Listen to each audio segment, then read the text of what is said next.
Shalom, Kahalayam La Yahweh, Bahashem Yahweh Shai, Wahawar Hakwarash, double honors to the apostles, bishops, and elders of GMS who rule well, who I learned his truth from, and salutations and blessings to you elect, starting with the 144,000 on down.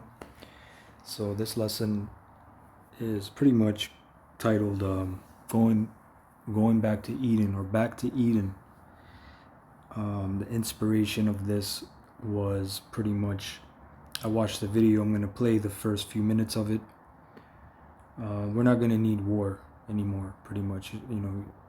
We know the scriptures say the Most High will make the nations to not learn war anymore, roughly paraphrasing. So let me get this, Isaiah 2:2, NLT. In the last days, the mountain of the Lord Yahweh's house will be the highest of all, the most important place on earth, which is where? Jerusalem, right? It will be raised above the other hills, and which is governments, nations, right? Hills, mountains, and people from all over the world will stream there to worship. People from many nations will come and say, "Come, let us go up to the mountain of the Lord Yahweh, to the house of Jacob's power. There he will teach us his ways, and we will walk in his paths. For the Lord's teaching will go out from Zion, his word will go out from Jerusalem," right? And these nations, you're going to have to learn our customs, okay? The book of Zechariah mentions if you don't keep the Feast of Tabernacle, then you're going to be plagued with, drought, pretty much no rain, famine. Okay, you're going to be dealt plagues, pretty much. Plagues you're going to deal with. Verse 4, the Lord will mediate between nations and will settle international disputes, so no more Elam, for example, Pakistan, India, the Hindus and all these Muslims and the Sikhs. So all you nations, you're gonna go back to your original identity, right? And you're gonna worship the Most High. All right, you're gonna keep the laws to the best of your ability, which you're gonna get jacked up and plagued. Okay, you're gonna have to go through all of that. All right, so I'm gonna play the video just to show, man, that war is not necessary. That the whole, even the point of war. It's madness, right? Because you got to think. Adam and Eve, right? The Adamites, Cain and Abel. Cain was the first murderer, all right? He picked up an instrument, or however he did Abel, right? Through his lineage, you had Tubal-Cain, who was the first artificer of brass weapons, brass tools. When you read in the Josephus, certain records, that the characteristics of Cain and Tubal-Cain, that they were rough. They were pretty much like martial people, they were bandits pretty much, and they created weapons and went on pillaging and murdering. That's their spirit. But before that, there were no weapons. You didn't have a need for blacksmiths to create, to use iron to create swords, axes. Men didn't need to chop out bark. Chop down bark to make a stick, and then get an iron tip and sharpen it and make an arrow, and then make the actual arrow, obviously, the bow, Salaki, the bow, and then, put the arrow. That's all for, that's all killing, those are all killing instruments. Okay, and as war increased, the general warfare increased, man. You had different methods and different instruments of warfare. So all these things are going to be completely unnecessary. They're going to become damn, that word's slipping me right now, but pretty much unnecessary, like in the Matrix, right? When you lived up to your purpose, you have no more purpose, you have to get deleted. That's what the agent said. You got to get deleted.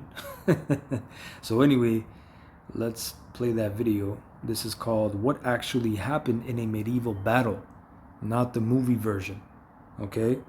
And pretty much you're going to find out that it's all hell. It's all just brute animalistic force, Now, certain times when Israel, right, the Israelites went out to war, when you read, especially in the Maccabees, or maybe in the book of Judges or Samuel, certain events, you had not one Israelite perish. You had the Most High dealing with us, right? The Most High gave us spiritual power, you know. But other times we went to war, you know, mans were getting arrowed randomly. You were just going in rank and file, and an arrow just pierced you, pierced your lungs, and your lungs collapsed. You died, or pierced your heart, or whatever the case is. Okay, random sword stabbings and all that stuff. So let's play this. Right behind the kings who started the wars.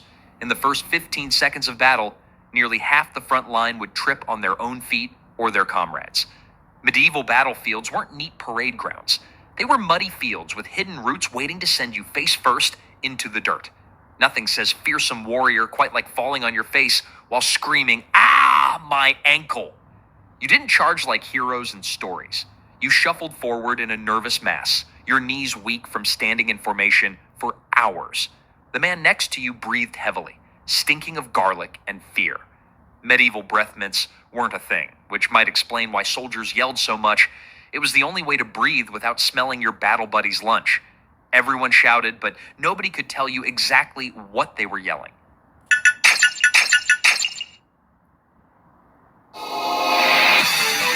Everyone shouted, but nobody could tell you exactly what they were yelling. Most men just screamed to push down their terror. Studies, which goes into, that just goes into your adrenaline pumping, testosterone overflowing, you know. You just make noises as a war cry, you know, like Gad, right? Gad had that where they would have a war cry. They'd scream, all right, before battle, during battle. Okay, that's just a normal thing. Men just shout. You know, you see the man next to you get an arrow through his head. You know, some guy swinging a sword. You block the sword. You swing. You cut him.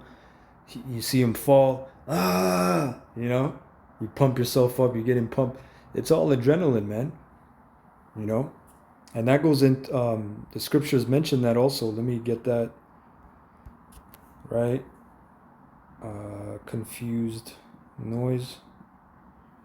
Right, Isaiah 9 and 5. For every battle of the warriors with confused noise and garments rolled in blood, right? All kinds of noises, man. Trumpets blowing, men grunting and screaming, which the video is going to kind of go into it. Because, you know, you got to envision these things. You know, you got to envision these things and, whatchamacallit, see it in your mind. Because the movies, you know, for the most part, majority of period pieces that show great battles, it's cinematic, right? It's for the viewer. One movie I can say that's kind of realistic, I believe it was called The King or King. Okay, I believe it was the war or battle between the French and the English in the medieval times, which was Jake. But that was pretty realistic, man. They showed the knights in the armor, you know, how heavy that shit is, people tripping in the mud over blood. You know, all kinds of you know, calamity.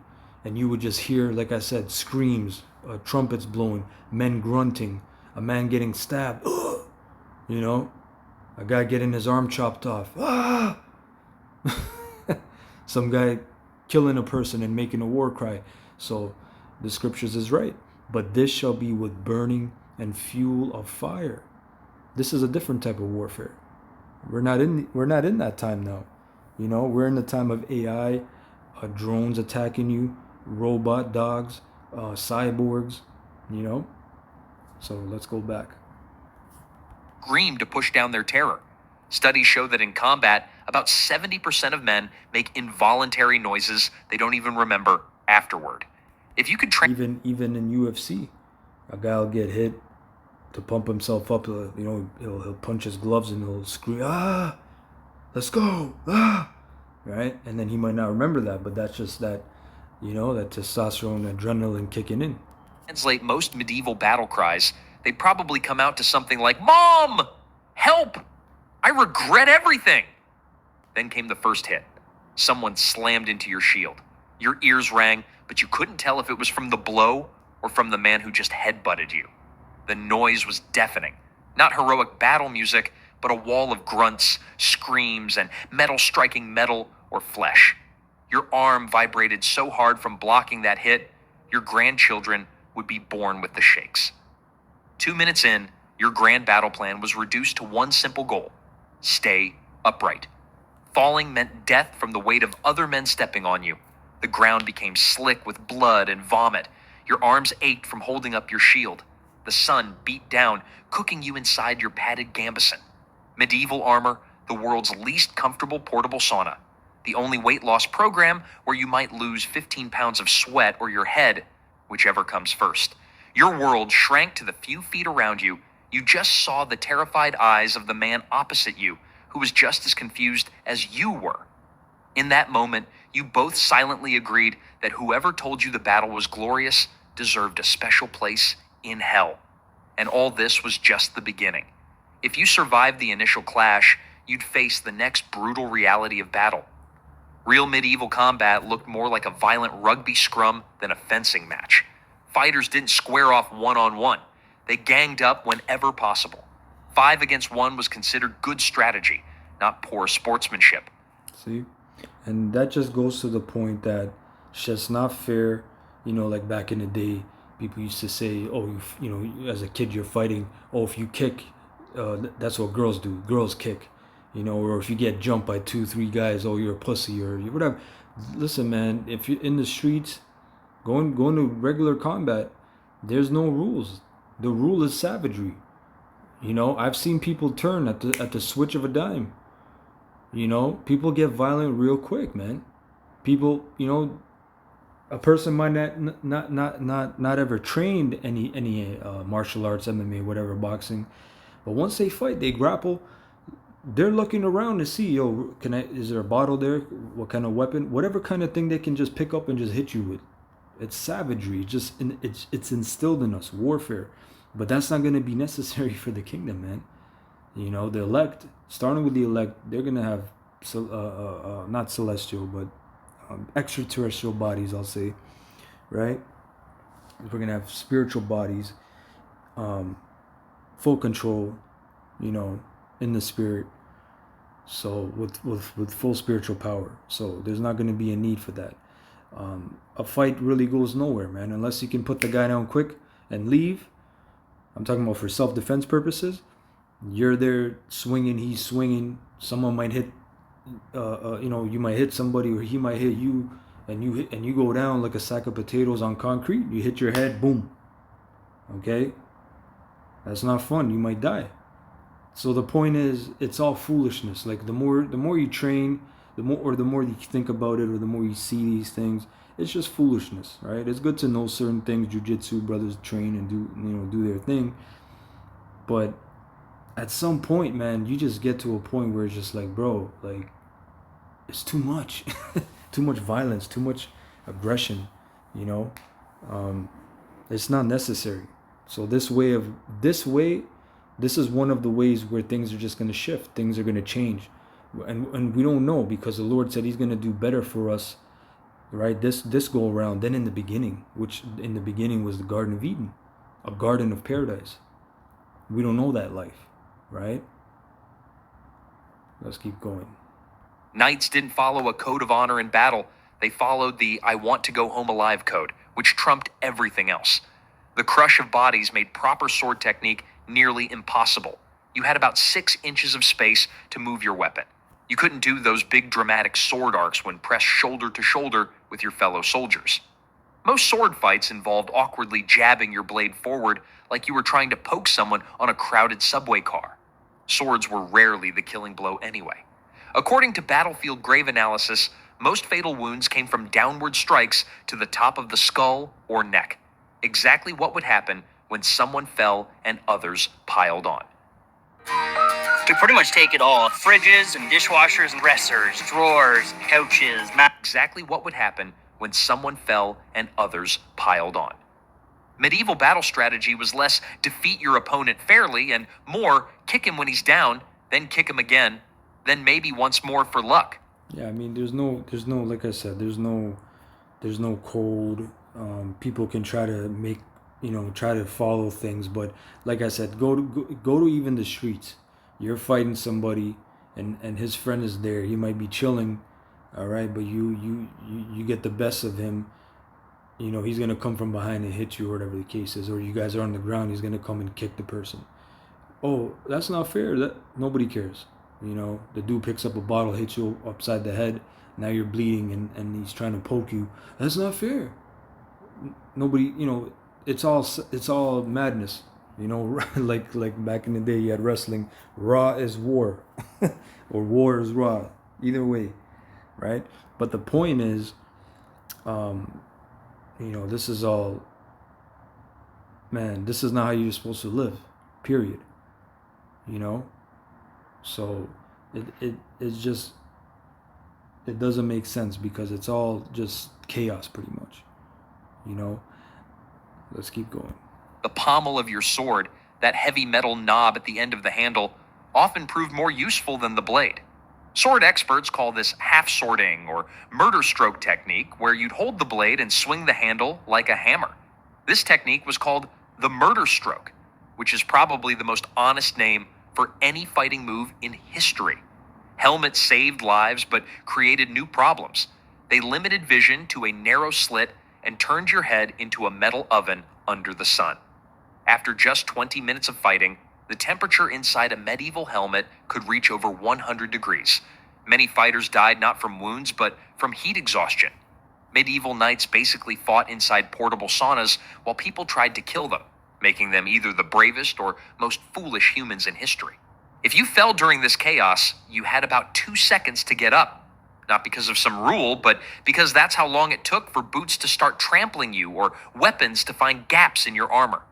Examination of medieval battle sites shows that many bodies were found face down in just inches of mud. Not dramatic deaths, just slow suffocation after falling. Wounds often came from unexpected angles. Your armor might stop a sword from the front, but what about the guy hitting you from behind or the side? A typical fighter received attacks from at least 3 different directions within any 1 minute period. Your head... Just like Sun Tzu, he said, all warfare is based on deception. Right? All warfare is based on deception. There's like I said, there's no rules, really. Okay? The rule is, like he said, go home alive. Okay? Spin trying to track all the threats, which is ironic since keeping your head from literally spinning off was the main goal. The crushing, trampling, and disorientation took more lives than straight-up combat skills.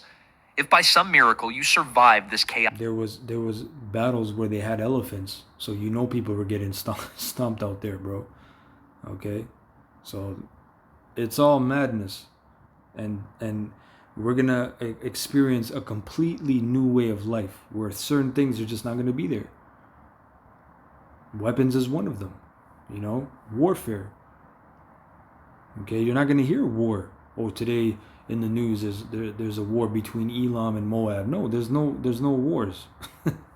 A dog pile with all your limbs still attached, your next challenge would be dealing with whatever weapons came flying at you. The weapons of medieval battles weren't the gleaming masterpieces you see in museum displays. Most were rough tools designed for one purpose: breaking through whatever stood between you and your enemy's soft parts. Let's talk axes first. That was it, pretty much. You can watch the rest of this video. It's a pretty good video, but I don't want to play too much of it. That was the main point, though. The chaos. You can envision it now. People, like he said, there's not even enough space to pretty much most times to carry out those fancy, sword play. Using your techniques. It's just moving, grunting. Move, push. Jab with your sword. Try to jab a man's head or his chest or something. So like I said, we don't know about that life. This is Second Ezra's the good life. We don't know about the good life yet. Second Ezra's 8 and damn, I just missed it. 51. It says, but understand thou for thyself, and seek out the things, and seek out the glory for such as be like thee. For unto you is paradise opened, the tree of life is planted, the time to come is prepared.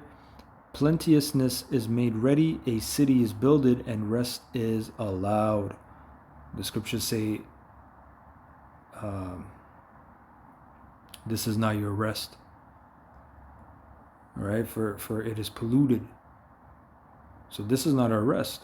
Rest is allowed in the kingdom. It says, yea, perfect goodness and wisdom. Let me get this in the GNT. But Ezra, you should be thinking about the glory that is waiting for you and those like you. That's all we should be meditating on. We shouldn't be focused on, what about my cousin? What about my friend? What about this person? What about the ungodly? Right? For all of you, paradise has been opened. The tree of life has been planted. The world to come has been made ready. All your needs have been provided. The heavenly city has been built. Full rest from your labors has been offered. Goodness and wisdom have been perfected. The source of evil has been sealed off. The flesh. Right? You can't go off. Right? In the kingdom, you will not go off because you will have a new body. You will be translated. So you will not even think sin. You won't have a foolish thought. Okay? You're going to be locked in 24/7. Barakatah Yahweh, Barakatah Yahushai, man. In this kingdom, it is not so. You know? I know you got bug outs out there talking about new covenant, but that's exactly what they are, bug outs. Okay? It says, the source of evil has been sealed off so that it cannot reach you. All sickness has been removed. Why? Because you're not sinning. If you're not sinning, you are winning. In this place, it's in reverse. You got to sin to win. In our kingdom, is different. It's all right. It's gonna go back to the original. Death has been taken away. Hell is gone. Hell is gone, brothers. In this day and age, in this time that we're in hell. Okay, we wake up in hell, and we gotta have a smile on our face. We gotta take it. We gotta take being taxed. Okay, tax on top of tax. If you're in Canada, you know about getting taxed. Okay, we get taxed for damn near breathing in this fucking dystopian society. It says hell is gone and corruption has disappeared. All suffering has been taken away, and the treasure of immortality is at last revealed. Wow. All right, so I hope you're edified with that. Shalom, kahalayim la Yahweh, bahasham Yahushai, wa harachakwadash.